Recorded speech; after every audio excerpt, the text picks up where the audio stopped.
you do take up new interests as you get older. You know, sometimes it's something like jazz or classical music or red wine or whatever, right? Like, but you do, and the one difference between being in your older and being in your 20s, with respect to my 22-year-old friend, right, is that when you're older, you don't have this terrible desire to be the master of it, to own it, to know everything about the subject. And you know you're never going to catch up with people who've been into this for 25 years, right? Whereas when you're in your 20s, it's a very important thing to a man, the cultural choices he makes. So he'll suddenly discover the movies of Martin Scorsese and watch all of them and tell you what the best one is, right? And then I'm really into the Smiths now, so I've listened to all their albums and this is the best one, right? Yeah. And like, that's really, really interesting for a man in his 20s. But when you're in your 40s and you hear a man in his 20s going, no, this is the best album, or this is the best film, it sounds exactly like a 6-year-old going, no, a Stegosaurus is the best dinosaur.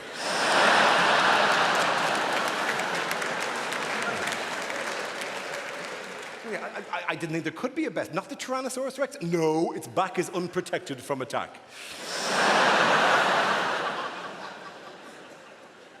Whereas in your 40s, you're a lot more confident about these kind of things. And even things that used to be previously quite intimidating, like a classical music shop, because of the dust and the vinyl and the levels of erudition, now as an older, more confident man, you can walk in there and just walk to the counter and hum some shit from an ad and make them find it for you. And there is an exquisite pleasure in doing that, going, hello, do you have anything by the man who went...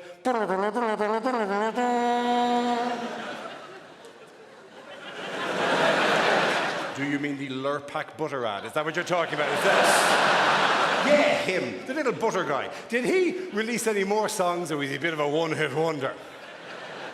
There's a very famous story in the psychological sciences about a man called Phineas Gage. Have you heard of Phineas Gage? Yeah.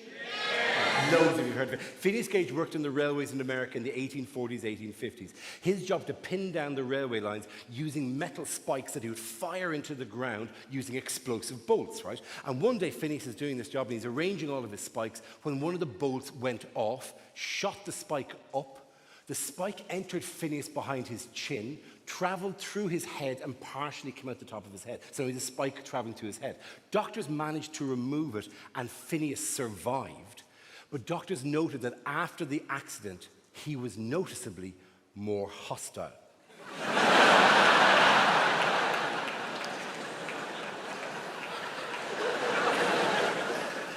And they said that the reason for this is because he damaged the frontal lobes of his brain, and maybe this was the region of his brain that served to damp down violent mood swings. And you're going, oh, maybe.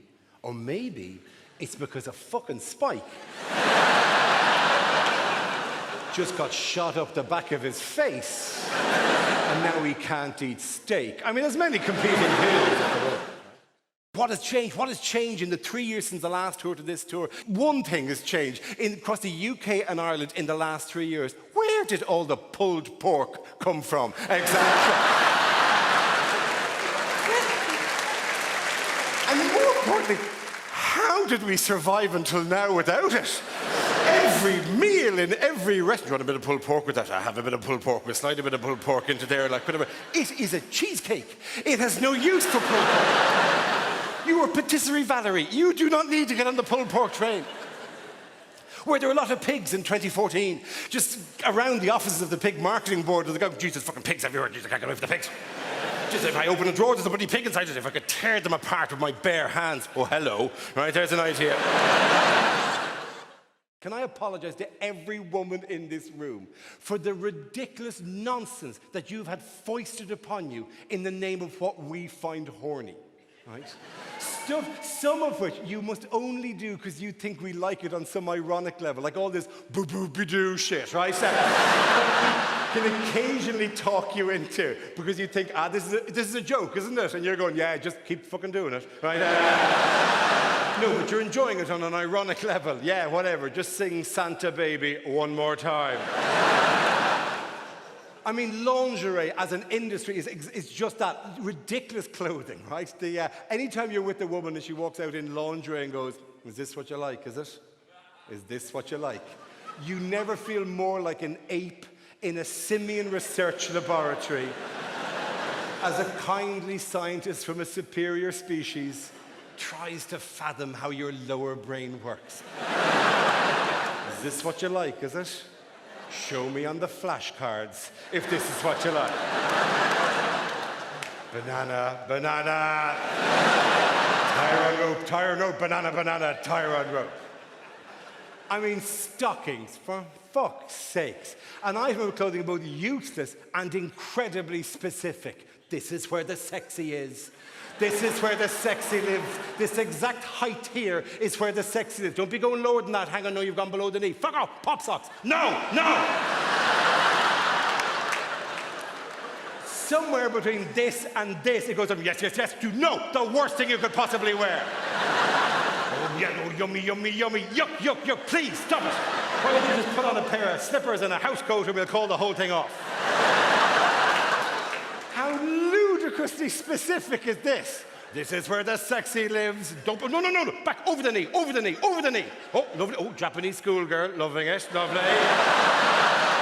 Oh, French maid, saucy. No, no, no, you've gone too far. You've gone too far there now. I said lift it up. Is that not what you want me to do? I'm lifting it up. No, back down again, back down again. This is where the sexy lives.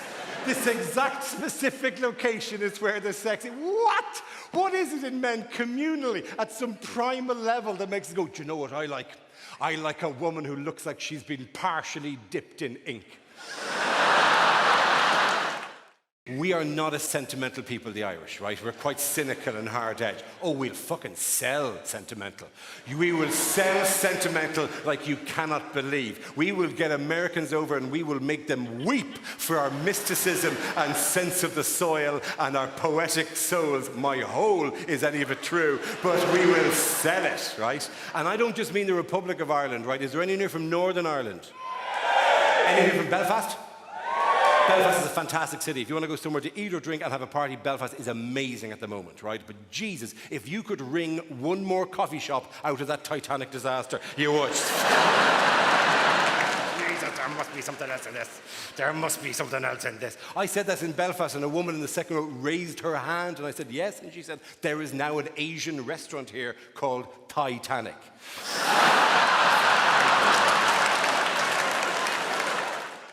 The BBC have repeatedly asked me to do that show, Who Do You Think You Are? Do you know the one I mean? Do you know what I mean? Yeah, the one, sorry, for those of you who don't, it's a genealogy show where they track through the earlier generations of your family, you know, to find out what stories created your family history. No way am I ever going in that. Partly in the kind of Jesus, no, right? But also in a kind of there is no way that, like, half the time they go to people and they ask them to do this, they come back to them 3 weeks later and go, listen, we've just done some preliminary research into your family, and can we just say, oh, oh, what a life you have led.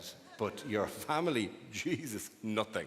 Nothing has happened in your family for 7 generations. We have gone back to the 1801 census, and it is dung farmers the entire way down the line, right? And I suspect that would happen to me. The O'Briens are just very ordinary stock from a place called Bray, County Wicklow in Ireland. You go back a couple, good stuff, very, very good. Go back a couple of generations, we're just like, you know, we're working on the railways, nothing particularly exotic there. My mother's family, the Himmlers, again, nothing really exceptional, no stories, no papers, no photographs. Really a surprising lack of any documentation at all. I remember saying this to my grandmother once, Großmutti Himmler.